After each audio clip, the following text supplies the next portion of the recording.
dan jangan menyerah, dengan semakin jaya Tuhan.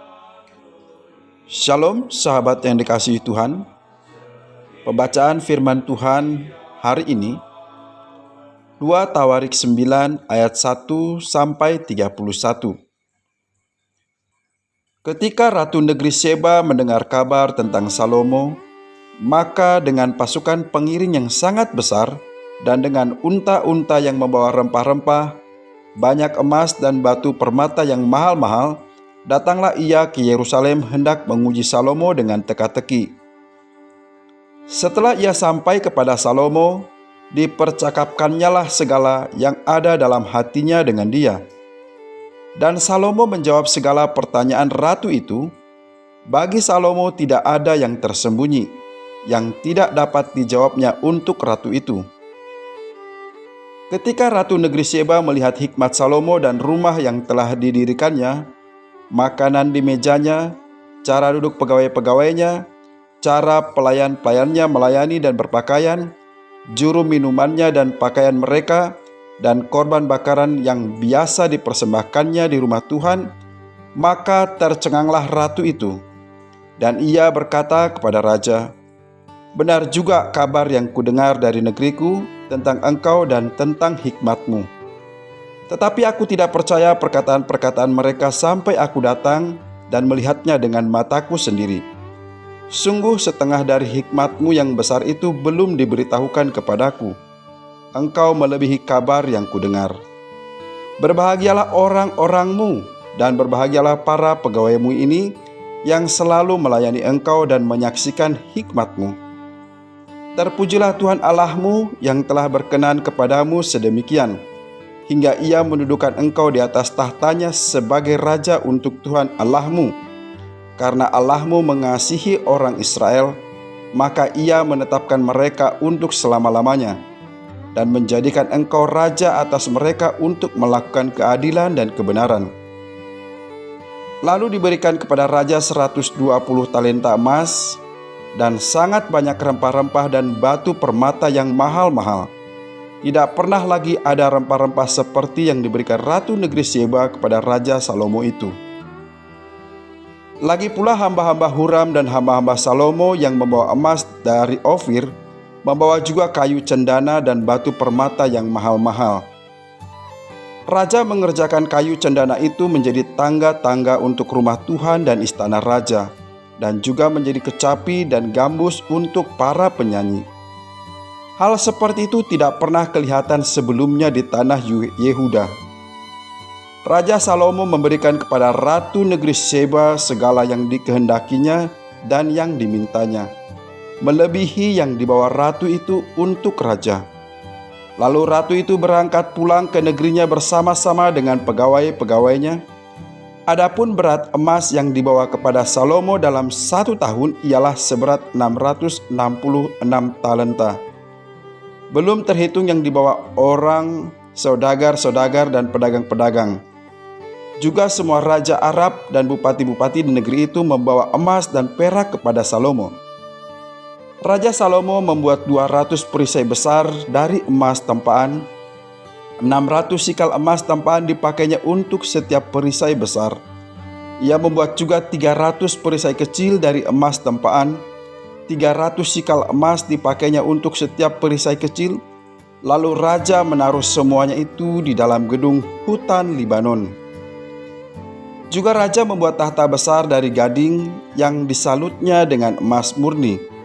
Tahta itu 6 tingkatnya dan tumpuan kakinya dari emas yang dipautkan pada tahta itu, dan pada kedua sisi tempat duduk ada kelek-kelek.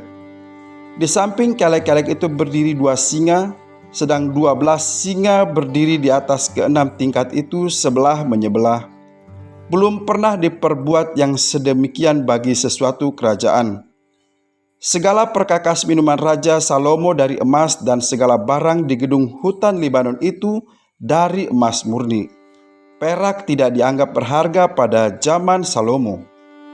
Sebab raja mempunyai kapal-kapal yang berlayar ke Tarsis bersama-sama dengan orang-orang Huram dan sekali 3 tahun kapal-kapal Tarsis itu datang membawa emas dan perak serta gading, juga kera dan burung merak. Raja Salomo melebihi semua raja di bumi dalam hal kekayaan dan hikmat. Semua raja di bumi berikhtiar menghadap Salomo untuk menyaksikan hikmat yang telah ditaruh Allah di dalam hatinya. Mereka datang masing-masing membawa persembahannya, yakni barang-barang perak dan barang-barang emas, pakaian, senjata, rempah-rempah, kuda dan bagal, dan begitulah tahun demi tahun.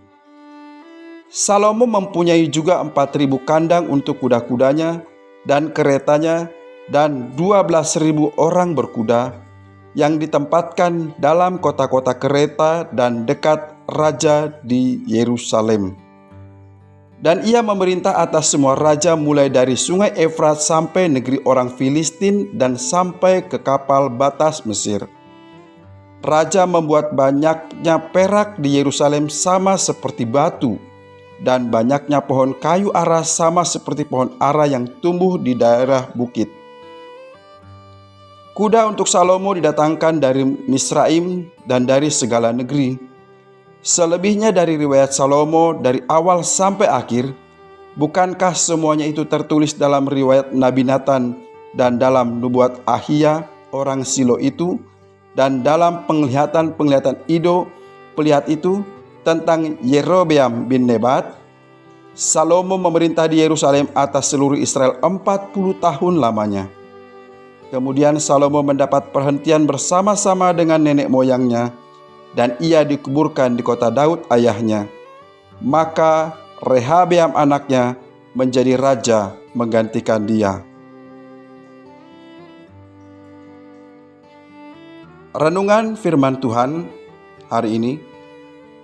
Wartakan Tuhan dalam hidupmu. Mahatma Gandhi pernah mengatakan sebuah kalimat yang terkenal, "Saya mencintai Kristus, tetapi tidak orang-orang Kristen, sebab mereka tidak seperti Kristus." Perkataan ini sangat memprihatinkan dan harus menjadi perenungan bagi semua orang Kristen. Pesan ini mengungkapkan kegagalan pengikut Kristus dalam hidup serupa dengannya. Meskipun di akhir hidupnya Salomo mengalami kehancuran karena berbalik dari Tuhan, dalam nas ini kita melihat bagaimana Salomo menjadi kesaksian yang baik bagi bangsa-bangsa lain melalui hikmat dan cara dia memerintah. Hikmat Tuhan yang ada pada Salomo bahkan membuat Ratu Negeri Seba kagum sehingga ia mengunjungi Salomo untuk membuktikan kemasyhuran raja. Selain kekagumannya terhadap hikmat Salomo, sang ratu juga memuji kebesaran Salomo dalam menata kerajaan Israel.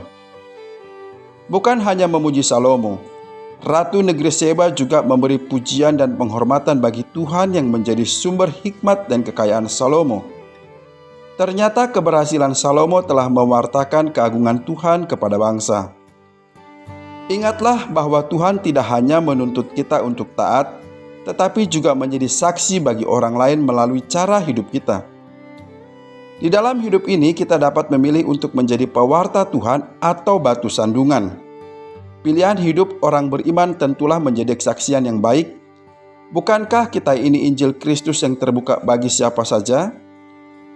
Apa yang kita tuliskan setiap hari? Pesan Injil bagi sesama atau kabar buruk bagi setiap orang di sekitar kita? Belajarlah dari kisah Salomo. Kita perlu membangun diri kita dengan baik, bukan hanya untuk memenuhi tanggung jawab kita, tetapi juga agar kita menjadi sarana di mana orang lain dapat melihat dan mengenal Allah. Marilah kita belajar untuk hidup seturut dengan firman dan hikmat Tuhan, supaya hidup kita mewartakan kemuliaan Tuhan kepada orang lain. Mintalah pimpinan Roh Kudus supaya cara hidup kita dapat membawa orang lain mengenal Tuhan sehingga pada akhirnya memuliakannya.